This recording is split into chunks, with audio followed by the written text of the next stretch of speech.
Duck ನಿಮ್ಗೆ ಬಂದಿರುವಂತಹದ್ದು 2 of sorts ಬಂದಿದೆ. ಕೆಲವೊಂದು ಇಂಡಿಸಿಷನ್ ಅಲ್ಲಿ ಇರುವಂತಹದ್ದು, ಯಾವುದೇ ರೀತಿಯ ಡಿಸಿಷನ್ ಅನ್ನ ಮಾಡಕ್ ಆಗ್ದಿರಾ ಅಥವಾ ಕೆಲವೊಂದು ಡಿಸಿಷನ್ ನ ಮಾಡ್ದಿರಾ ನೀವು ಸುಮ್ಮನೆ ಇರುವಂತಹದ್ದು ರೆಪ್ರೆಸೆಂಟ್ ಆಗ್ತಾ ಇದೆ ಬಾಟಮ್ ಆಫ್ ದ ಡಕ್ ಅಲ್ಲಿ. ನಿಮ್ಮ ಲವ್ ಲೈಫ್ ನ ವಿಚಾರದಲ್ಲಿ ರೀಸೆಂಟ್ ಪಾಸ್ಟ್ ನಲ್ಲಿ ಕೆಲವೊಂದು ರೀತಿಯ ಎಂಡಿಂಗ್ ಗಳಾಗಿರುವಂತಹದ್ದು, ಲವ್ ಲೈಫ್ ನ ವಿಚಾರದಲ್ಲಿ ಕೆಲವೊಂದು ರೀತಿಯ ಡಿಸ್ಟರ್ಬೆನ್ಸ್ ಗಳಾಗಿರುವಂತಹದ್ದು, ಅವ್ಯವಸ್ಥೆಗಳಾಗಿರುವಂತಹದ್ದು, ಸಮಾಧಾನ ಇಲ್ಲದೆ ಇರುವಂತಹದ್ದು ರೆಪ್ರೆಸೆಂಟ್ ಆಗ್ತಾ ಇದೆ. ಯಾಕೆ ಅಂದ್ರೆ ಲವ್ ಲೈಫ್ ನ ವಿಚಾರದಲ್ಲಿ ಯಾವುದೇ ರೀತಿಯ ಪಾಸಿಟಿವ್ ಬದಲಾವಣೆಗಳಾಗುತ್ತಾ ಅನ್ನುವಂತಹದ್ದು ನೀವು ಪಾಸ್ಟ್ ನಲ್ಲಿ ನೀವು ನಿಮ್ಮ ಲವ್ ಲೈಫ್ ನಲ್ಲಿ ನೀವು ಆಲೋಚನೆಯನ್ನ ಮಾಡಿದ್ದೀರಿ, ಕೆಲವೊಂದು ಬದಲಾವಣೆಗಳಾಗುವಂತ ಸಾಧ್ಯತೆಗಳಿದೆಯಾ ಅಂತ. ಆದ್ರೆ ಎಂಡಿಂಗ್ ಗಳಾಗಿರುವಂತಹದ್ದು ಯಾವುದೇ ರೀತಿಯ ಸರಿ ಹೋಗಿಲ್ದೇ ಇರುವಂತಹದ್ದು ರೆಪ್ರೆಸೆಂಟ್ ಆಗ್ತಾ ಇದೆ. ತುಂಬಾ ಆಲೋಚನೆಯನ್ನ ಮಾಡಿರುವಂತಹದ್ದು ನಿಮ್ಮ ಲವ್ ಲೈಫಿನ ವಿಚಾರವಾಗಿ ನಿದ್ರಾಹೀನತೆಗಳಾಗಿದೆ. ಕೆಲವೊಂದು ರೀತಿಯ ಸ್ಟ್ರೆಸ್ಸಿಗೆ ಒಳಗಾಗಿರುವಂತಹದ್ದು ನಿಮ್ಮ ರೀಸೆಂಟ್ ಪಾಸ್ಟಿನಲ್ಲಿ ನಡೆದಿರುವಂತಹದ್ದು. ಲವ್ ಲೈಫಿನ ವಿಚಾರವಾಗಿ ಯಾವುದೇ ರೀತಿಯ ಅಂತ ಸಮಾಧಾನದ ಏನು ನಿಮ್ಗೆ ನಡೆದಿಲ್ಲ. ಆ ಕಾರಣಕ್ಕೆ ನಿಮಗೆ ಕೆಲವೊಂದು ವಿಚಾರಗಳನ್ನ ಡಿಸಿಷನ್ ತಗೊಳ್ಳುವಂತಹದ್ದು, ಡಿಸೈಡ್ ಅನ್ನ ಮಾಡುವಂತಹದ್ದು ನಿಮ್ಗೆ ಕಷ್ಟ ಆಗ್ತಾ ಇರೋದು. ನೀವು ಪ್ರೆಸೆಂಟ್ ಸಿಚುಯೇಷನ್ ಅಲ್ಲಿ ಬರುವಂತಹ ಆಫರ್ಗಳನ್ನ ನೀವು ಏನ್ ಮಾಡ್ತಾ ಇದ್ದೀರಾ ಅಂದ್ರೆ ರಿಜೆಕ್ಟ್ ಮಾಡ್ತಾ ಇದ್ದೀರಾ ಅಥವಾ ಮಿಸ್ ಮಾಡ್ಕೋತಾ ಇದ್ದೀರಾ. ಕೆಲವೊಂದು ಆಪರ್ಚುನಿಟೀಸ್ ಗಳು ಬಂದ್ರೂ ಕೂಡ ಅದರ ಬಗ್ಗೆ ನೀವು ಕರೆಕ್ಟ್ ಆಗಿ ಗಮನವನ್ನ ಕೊಡ್ತಾ ಇಲ್ಲ. ಯಾಕೆ ಕೊಡ್ತಾ ಇಲ್ಲ? ನಿಮ್ಗೆ ಗೊತ್ತಾಗ್ತಿಲ್ಲ ಏನ್ ಮಾಡ್ಬೇಕು. ಅದಕ್ಕೋಸ್ಕರ ನೀವ್ ಏನ್ ಮಾಡ್ತಿದ್ದೀರಾ, ಎಂಡಿಂಗ್ ಆದಂತಹ ಆಫರ್ಗಳಿರ್ಬೋದು ಅಥವಾ ಬೇರೆ ಯಾವುದೇ ಆಫರ್ಗಳಿರ್ಬೋದು ಬಂದ್ರೆ ಅದನ್ನ ನೀವು ಗಮನನೇ ಕೊಡದೇ ಇರುವಂತಹದ್ದು. ಯಾವುದೋ ಕೆಲವು ವಿಚಾರ ನಿಮ್ಮ ಲವ್ ಲೈಫಿನ ವಿಚಾರವಾಗಿ ಕೆಲವೊಂದು ರೀತಿಯ ಮತ್ತಷ್ಟು ಮುಟ್ಟೋದು ಅಂದ್ರೆ ರಿವ್ಯಾಲ್ಯೂಯೇಷನ್ ಅನ್ನ ಮಾಡ್ತಾ ಇರುವಂತಹದ್ದು ಪ್ರೆಸೆಂಟ್ ಆಗ್ತಾ ಇದೆ. ಪ್ರೆಸೆಂಟ್ ಅಲ್ಲಿ ನಾನು ಯಾವುದೇ ಆಫರ್ ಅನ್ನ ತಗೊಳ್ಳುವಂತ ಸ್ಥಿತಿಯಲ್ಲಿ ಇಲ್ಲ ಅನ್ನುವಂತ ರೀತಿಯಲ್ಲಿ ನೀವು ಆಫರ್ಗಳನ್ನ ಮಿಸ್ ಮಾಡ್ಕೊಳ್ಳುವಂತಹದ್ದು ಅಥವಾ ರಿಜೆಕ್ಟ್ ಮಾಡುವಂತಹದ್ದು ರೆಪ್ರೆಸೆಂಟ್ ಆಗ್ತಾ ಇದೆ. ನೆಕ್ಸ್ಟ್ ಕಾರ್ಡ್ ಬಂದಿರುವಂತಹದ್ದೇನು, ಪ್ರೆಸೆಂಟ್ ನಲ್ಲಿ ಪೇಜ್ ಆಫ್ ಸೋರ್ಟ್ಸ್ ಬಂದಿದೆ. ಯಾವುದೋ ಒಂದು ನಿಮ್ಮ ಲವ್ ಲೈಫಿನ ವಿಚಾರವಾಗಿ ಬಹಳಷ್ಟು ಕ್ಯೂರಿಯಾಸಿಟಿಯಿಂದ ಏನೋ ವಿಚಾರವನ್ನ ತಿಳ್ಕೊತಾ ಇದ್ದೀರಾ, ಬಹಳಷ್ಟು ಕ್ಯೂರಿಯಾಸಿಟಿಯಿಂದ ತಿಳ್ಕೊತಾ ಇದ್ದೀರಾ ಏನಾಗ್ತಾ ಇದೆ, ಹೇಗಾಗ್ತಾ ಇದೆ ಅಂತ. ತುಂಬಾನೇ ನೀವು ಕೆಲವೊಬ್ರು ಲವ್ ಲೈಫಿನ ವಿಚಾರದಲ್ಲಿ ತುಂಬಾನೇ ಮಾತು ಕೂಡ ಆಡ್ತಾ ಇರುವಂತಹದ್ದು ರೆಪ್ರೆಸೆಂಟ್ ಆಗ್ತಾ ಇದೆ.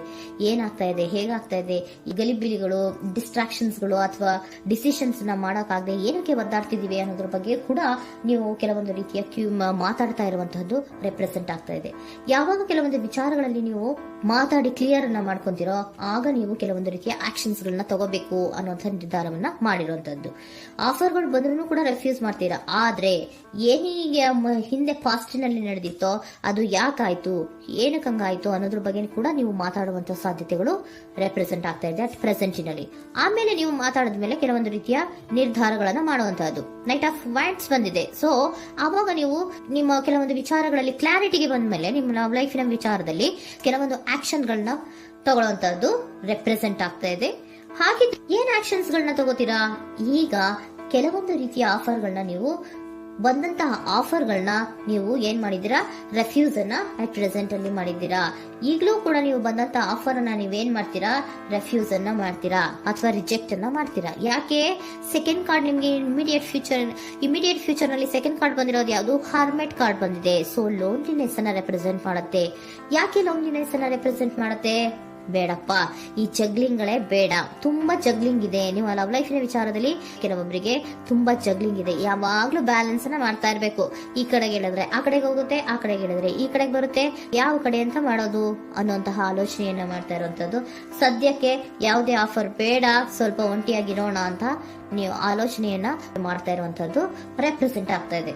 ಮತ್ತೆ ಕೆಲವೊಬ್ಬರಿಗೆ ಕೆಲವೊಂದು ರೀತಿಯ ಕ್ಯೂರಿಯಾಸಿಟಿಯಿಂದ ಏನಾಗ್ತಾ ಇದೆ ಅಂತ ವಿಷಯಗಳನ್ನ ತಿಳ್ಕೊಂಡ್ಮೇಲೆ ಕೆಲವೊಂದು ಆಕ್ಷನ್ಸ್ ಗಳನ್ನ ತಗೊಳ್ಳುವಂತದ್ದು ಕೂಡ ರೆಪ್ರೆಸೆಂಟ್ ಆಗ್ತಾ ಇದೆ. ಯಾವುದೇ ರೀತಿಯ ಭಯ ಇಲ್ಲದೆ ವಿಷಯಗಳನ್ನ ತಿಳ್ಕೊಂಡು ನೀವು ಆಫರ್ಗಳನ್ನ ಅಟ್ ಪ್ರೆಸೆಂಟ್ ಅಲ್ಲಿ ರೆಫ್ಯೂಸ್ ಮಾಡೋ ಸಾಧ್ಯತೆಗಳು ಕೂಡ ಕೆಲವೊಬ್ಬರಿಗೆ ರೆಪ್ರೆಸೆಂಟ್ ಆಗ್ತದೆ.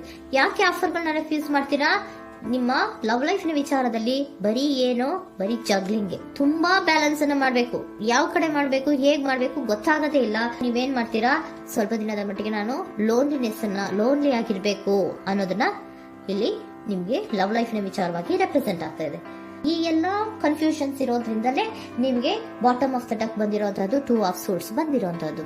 ಸೊ ಇಂಡಿಸಿಷನ್ ಆಗ್ತಿರೋಂತ ಏನ್ ಮಾಡ್ಬೇಕು ಗೊತ್ತಾಗಲ್ಲ. ಅದಕ್ಕೆ ನೀವು ಇಲ್ಲಿ ಕುತ್ಕೊಂಡ್ಬಿಟ್ಟಿದ್ದೀರಾ, ನನ್ನ ಲವ್ ಲೈಫ್ ನ ವಿಚಾರವಾಗಿ ಯಾವ ನಿರ್ಧಾರವನ್ನ ಮಾಡ್ಬೇಕು ಅನ್ನುವಂತಹ ಆಲೋಚನೆಯನ್ನ ಮಾಡ್ತಾ ಇರುವಂತದ್ದು, ಹಾಗೇನೆ ಮಾಡುವಂತದ್ದು ನಿಮ್ಗೆ ರೆಪ್ರೆಸೆಂಟ್ ಆಗ್ತಾ ಇರೋದು. ಕೆಲವೊಬ್ರು ರೆಫ್ಯೂಸ್ ಅನ್ನ ಮಾಡಿ ಮುಂದೆ ಹೋಗುವಂತ ಸಾಧ್ಯತೆಗಳು ಇರುವಂತಹದ್ದು. ಮತ್ತೆ ಕೆಲವೊಬ್ರು ಆಫರ್ಗಳನ್ನ ಬರುವಂತದನ್ನ ಬ್ಯಾಲೆನ್ಸ್ ಅನ್ನ ಮಾಡಬೇಕು, ಜಗ್ಲಿಂಗ್ ಅನ್ನ ಮಾಡಬೇಕು, ಸದ್ಯದ ಮಟ್ಟಿಗೆ ಒಂಟಿಯಾಗಿ ಇರೋ ಬರೋಣ ಅಂತ ಆಲೋಚನೆಯನ್ನ ಮಾಡ್ತಾ ಇರುವಂತದ್ದು ರೆಪ್ರೆಸೆಂಟ್ ಆಗ್ತಾ ಇದೆ.